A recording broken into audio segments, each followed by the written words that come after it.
Hi everyone, hope you're all doing well, and today I'm doing my free stocks to buy June 2021 edition. I did my UK stocks a few days ago. This is my US stocks and which US stocks I'm looking to buy. Now, funny enough, there's actually not 3 on the list, there's 5. There's these 5 opportunities that I think are okay, and I'll talk about how likely I am to buy them opportunities. I just thought we'll keep it as free stocks because it's the catchy title, I guess, and it's a video series that I've always done, so yeah. We're doing 5 stocks instead of 3, so I'll try to spend a minute or 2 on these stocks. If there's any videos you want to see doing a full deep dive into these companies, let me know in the comment section. Probably one of them, I'll say when I get to it, is a company that I'm looking at probably doing a full video on tomorrow. It did very well on the poll yesterday on YouTube. Kind of gives you a clue which one that actually is. But yeah, we'll talk about these ones today. Probably not a deep dive video, like I said. I'll try to keep it nice and brief so you're not watching the video for 50 hours on one company. So we'll try to cover them all. But if you could smash the like button. If you're new, subscribe. If you do want to know when I'm buying or selling companies, make sure you join the Patreon. The link is in the description. If you do want to start buying some stocks, there's some links to our brokers in the description. Like free trade, you join through there, you also get a free share as well.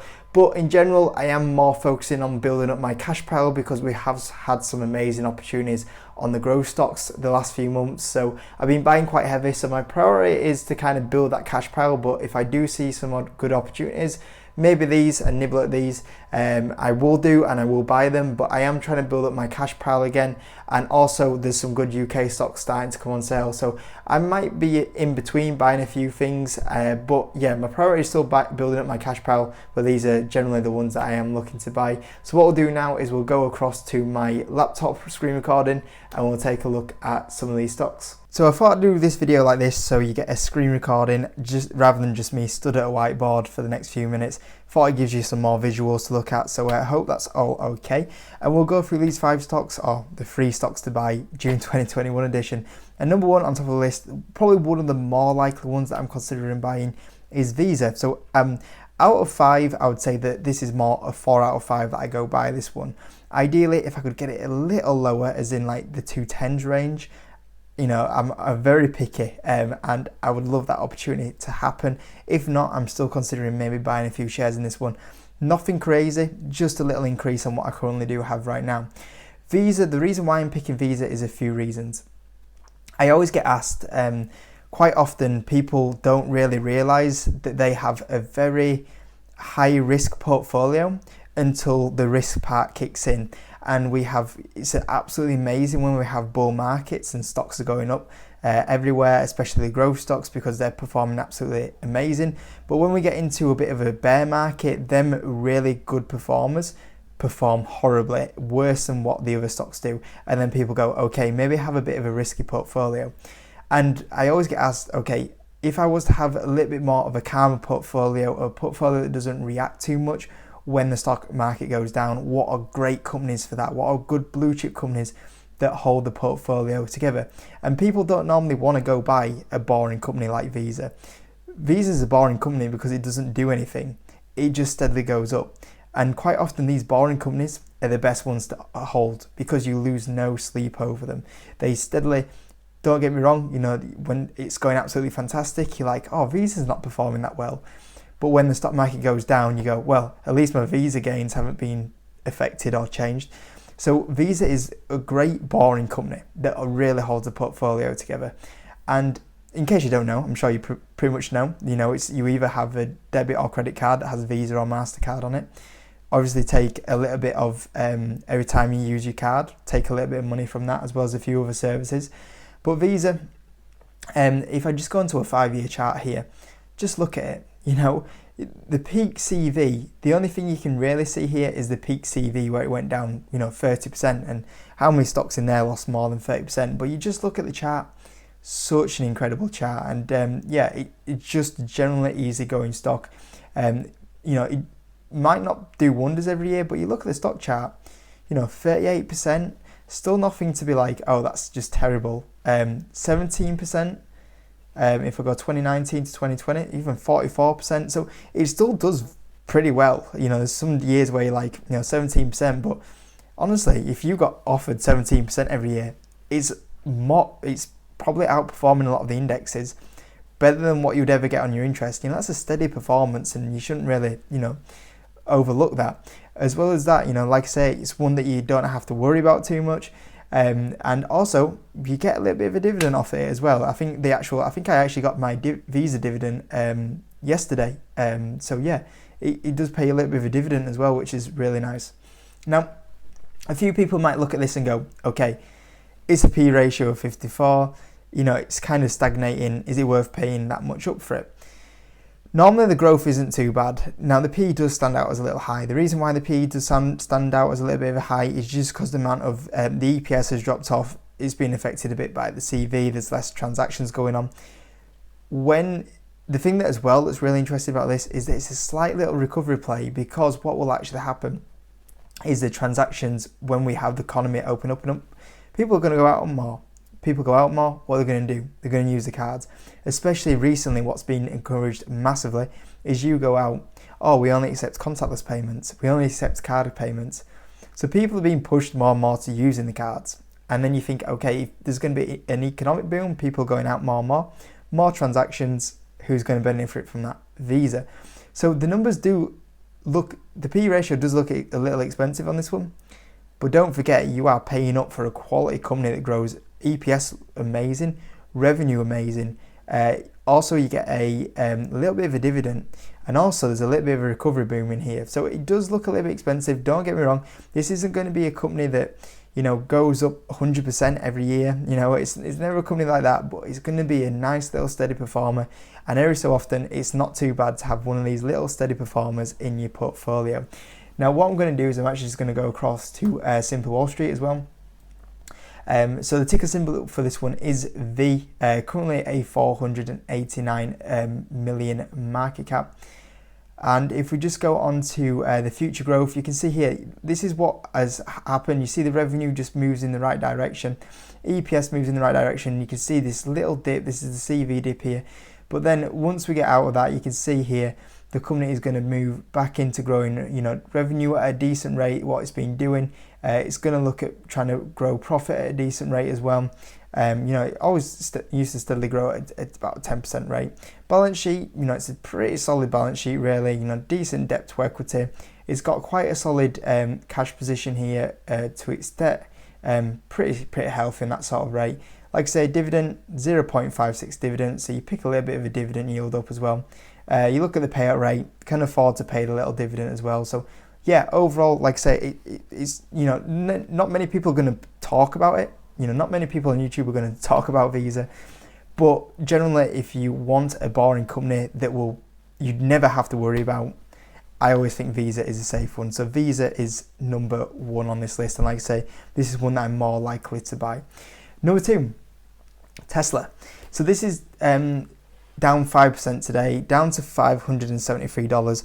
I've got to say, on this list, it's actually probably the one that I'm least likely to buy, just because there's a few things that I'm unsure on, but I do like the big massive drop it's currently on.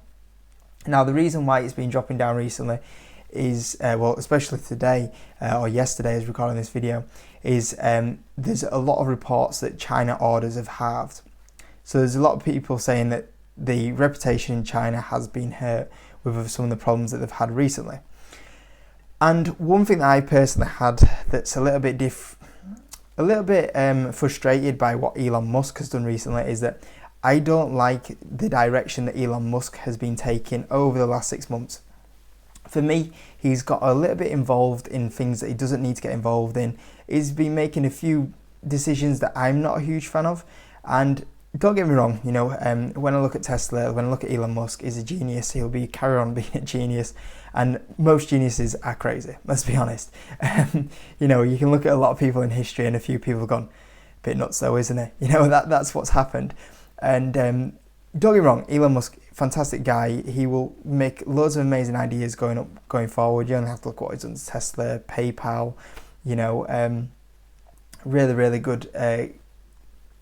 Really good at what he does. He's fantastic. Done fantastic with Tesla. And I think Tesla will be fantastic in the company, but some of the decisions recently he's done, I'm not a huge fan of. Like, getting quite heavily involved in, like, crypto and stuff. And there was a time where, Elon Musk kind of, like, peak 2019, 2020, Tesla was under a lot of pressure with a lot of pressure, Elon Musk just, he kind of avoided Twitter. He kind of just focused on the company. He was sleeping on the floor. I think there was a video that he did when he did an interview with Joe Rogan. I think it was the first time round. And you can see that he literally looks like he's just not been sleeping because he's just focusing on Tesla. And what happened in that time frame, in that year, boom, the share price starts going nuts. And that's when he was 100% focusing on the company. And I just feel like, okay, has he kind of, the share price has gone up. He's going, oh, this is okay. Is he kind of took his sight off what matters at the moment? I kind of think so. Don't get me wrong. I don't think it was a major problem down the line. I just think it's a few little complacency setting in with what is going on. Tesla, for me, still going to be a lot higher than where it is in the next few years. And Tesla, for me, as well, is at a funny stage. I think Tesla's at a funny stage where it's like, I think this jump here in the share price was too much. I think at this point it even went up to 800 billion company. There's a bit too much of a jump. But what happened in that jump is people went, for so long, let's not forget, I think like if I can go around here, look, I've gone from 2017 to 2019, like over 2 years here, the share price went up 12%. There was a long period where Tesla's share price didn't do anything, and I think we're entering another one of those periods. I think this big boom was the realization of, okay, Tesla are actually a serious car company.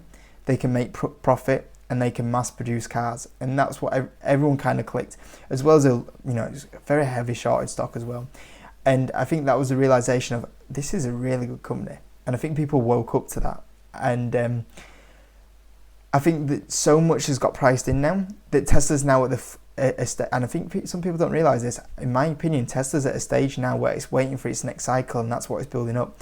And I think Tesla, for the next 12, 24 months, might not do anything. And I think the only time when Tesla will next go up in share price is when people go, okay, Tesla actually just doesn't mass produce cars and make profit. There's multiple different car designs it can do. If you think Cybertruck, semi-truck and everything like that. There's also a period where it goes, okay, it's not just a car company, and it's actually, a solar company, electric company, or it also goes, driverless taxis. And I think when people realize that Tesla, most of its revenue doesn't just come from cars, and also it does mass produce different amounts of cars, and we're talking where it's producing, millions of cars a year. I think that's the next step on the share price, and I don't think that's anytime soon. I think at the moment we're off in a cooling phase where valuations catch up, and I can see this company not doing anything for 12, 24 months, and that's something to be careful of. And when I think about that, considering as well what Elon Musk is, in my opinion, has kind of come a little bit complacent on this company. Yeah, I guess you're watching this now thinking, why is this even on the buy list? Because in my point of view, I consider all this and I think, okay, I'm willing for this company to be in my portfolio and not do anything for, 12, 24 months. I've done it before. I did it at $40. I bought this at $40 and the same thing happened. I know how good a company Tesla is, and I look at this company and I go, I have the patience to sit on this for 12, 24 months. And don't get me wrong, I think the days of Tesla going up 1,000% are gone. That's not going to happen anymore. But I think if I do sit on this company for 12, 24 months and it doesn't do anything, people will wake up when they realise the next kick on. And in my opinion, we will be talking about 1,000+ stock here. And that's why it's on the list, because I'm kind of thinking it's not great short term. Long term though, this could be a crazy, crazy good company. So we'll see what happens there. So that's number 2. Number 3, DraftKings. So this probably, like I said, this is a 3 out of 5. So this is probably the next one that I'm least likely to buy in this month. But I might do, because I love it so much. I've just bought, it's already my biggest position. I've already bought very heavy on this company, and I'm still down a little bit on this company. And at $49, it's tempting. Ideally, if I was to buy some more though, I want it towards $45. That's where I want to buy it. We'll see how it plays out. But DraftKings, this is a great company. I won't spend too long on it because I've done enough videos on it, but it's on a dip. And this company is, in my opinion, a future 100 billion market cap company. This company is going to dominate, is the market leader in the explosion of gaming, iGaming, online sports betting. This company is the market leader, and it has all the partnerships you want. It has the NFL deal, the biggest sport in America, has the partnership with them, and it's only in a few states. It's already performing amazing. You put that into more and more states, then you put it out of America, you put it into Canada, you put it into Europe, you put it into the UK, which is obviously a more developed scene, so it might not do as well as what it's doing in the US. But the US market is just absolutely huge on its own, and without even getting onto that point of view, it's going to absolutely smash it. And there's no doubt it's already doing it. And the one argument that I see with a lot of short sellers is that, but how is it going to get to profit? Anyone knows that's from the UK. A lot of these companies, as soon as they have the clients, the more they use it, after a few years, whatever promotions they use to get them in, they can cut back the promotions, the customers stay with them, they make money in the longer the customers stay with them. And if you ever still have doubts about that, look at New Jersey. New Jersey is the first state that DraftKings was in 2 years ago. That state is still growing huge amounts and it's profitable. So you say it's done it. All it needs to wait now is 2 years on every state, and after 2 years on every state, it goes profitable. It happens. It's a proven model. I cannot tell you how excited I'm about this. I've not been so sure a stock could 10x since Shopify and Square.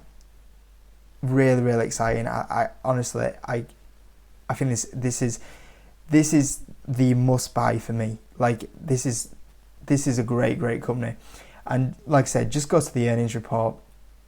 You just look at the revenue side of it.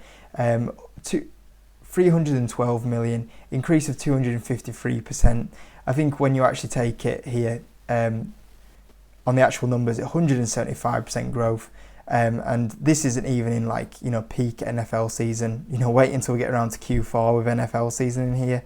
More and more states. It's going to be impressive.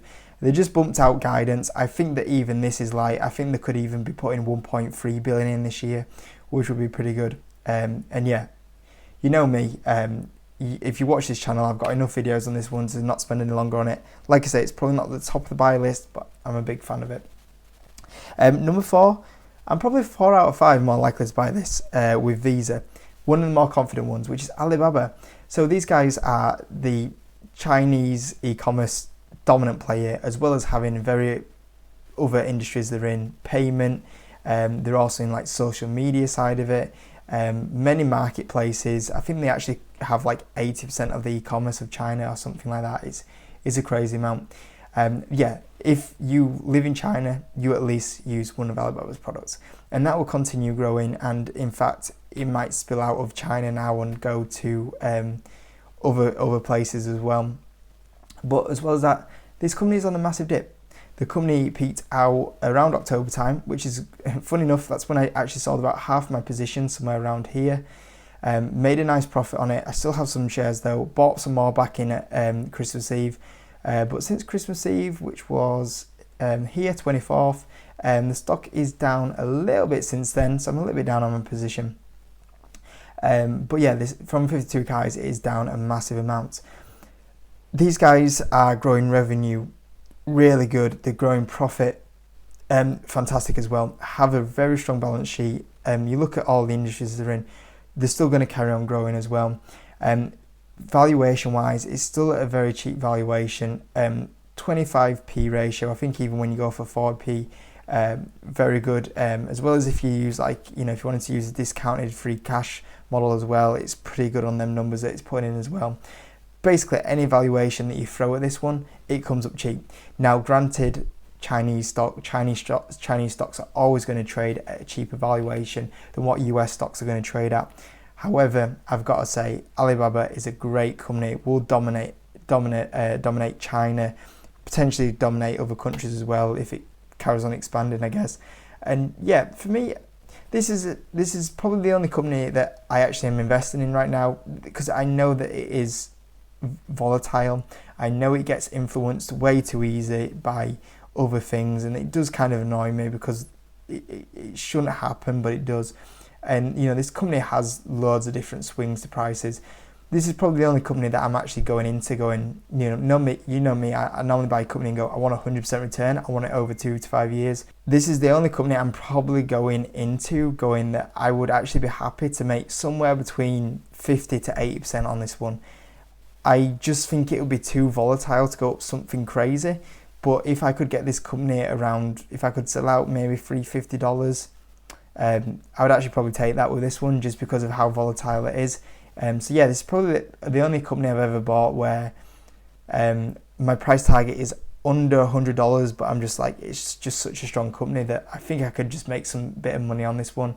Massively disrespected, so yeah, we'll see what happens there. And number 5, which is probably Visa, Alibaba, and this one are probably the ones I'm looking to buy, and it probably have its own video tomorrow actually, so I won't spend too long on it. You might be able to guess which one it is. It's another Chinese stock, Huya. So this one is just sold off huge amounts, absolutely crazy. I mean, I thought you think the valuation on Alibaba's cheap, Huya's even crazier. You know, this stock came onto the stock market back in 2018. Since 2018, you know, we're nearly 3 years on now. The company has grown revenue a huge amount. It's doing profit now. It didn't used to do profit. It's doing pretty much nearly double what it did in. I think it actually did a slight profit in 2018, and then it dropped out of profit 2019, 2020. Gone back to profit now though. And revenue, I think the revenue is double what it is when it came onto the stock market. I think the profit's double than what it is when it came onto the stock market. The valuation is just cheap. I think the forward P is like 15 on it. And yeah, it's just at the same prices, which is just crazy. The reason why? Merger. And a merger is causing uncertainty because people are don't want to buy because they don't know if they're buying Huya or they're buying Huya and Douyu, and we need that sorted. As soon as that's sorted, the shares will go up. And the thing as well is the shorts are getting heavy and heavy on this stock, which could also work in our favour. But at the same time, they're loving life. Like this is like Christmas for them. With all this uncertainty, you know, whatever forum you go on, they're quite heavy on there, the short sellers. Great company, you know, profit growth, revenue growth, valuation, balance sheet's absolutely amazing, and yeah, it's just a crazy valuation. But unfortunately, it won't move until we get the merger. I'll speak more about it tomorrow. And at the moment, there's no new. It's supposed to be Q2, and that gives us currently something like 29 days to find out if what's happening with this merger. I don't think we will find out, but that's what they said, it will close in Q2. It gives us 28 days, but I'm not confident. We'll see what happens, but we just need it done, and that will be the catalyst where we'll see if the share price really does move on, I guess. But yeah, it's a good company. It should be trading a lot higher than where it is. I always said, you know, for me, this company should be a $30 to $40 stock. The only thing that puts me off buying Huya is that I'm pretty much buying this company without. And I have no idea when this is going to start going up because I'm waiting on the merger. All these other companies, Visa, I can like, okay, you know, the economic boom starting to happen, should start going up. Tesla, I guess, is a little bit more of like a waiting game. DraftKings should start going up. Amazing. Alibaba should start going up. Huya, a bit like Tesla, it could be a waiting game on this one. And I don't mind, as a long-term investor, I don't mind waiting on it. But I would like it to start moving. We've been waiting a while now, and I would like it to start kicking on. And yeah, we'll see what happens. The only negative I do have with Huya is that I'm already pretty much fully built on my position. So whatever I do now, buy now, is pretty much to bring my average lower. And then when I bring my average lower, and when Huya does, you know, move up, which it should do. I mean, look at it. I mean, it's you know, near its 52-week close basically. You know, it's back where it came onto like the stock market. Lowest point in 2018, nearly at, you know, CV lows. You know, I don't know how long it can stay here, but we've been near the position size that I want. Basically, anything I'm buying now is just to get my average lower, and then when I do get a slight profit or even break even, I probably, whatever I put in now to get my average lower, then I will take it out and then let the other ones go for the long run then. So we'll see what happens. But yeah, I'll probably make a full video on Huya a little bit anyway, just talking about that one a little bit more, but I thought I'd just say that it's on this list. So yeah, hope you enjoyed it anyway. Smash the like button, subscribe if you did find it useful. Let me know what stocks you're looking to buy as well in June. That's always really cool. Like I say, my priorities are still to focus on building cash, as well as I'm looking at a few UK stocks because I haven't bought many UK stocks for a while as well. So yeah, there's a few things that I'm kind of considering, but these are currently 5 that are probably more of the priorities, especially the Visa, Alibaba, and Huya are definitely more the top of the list as well on this one, but I wanted to share the other 2 with you as well. But I hope you enjoyed it, and I'll see you in the next video.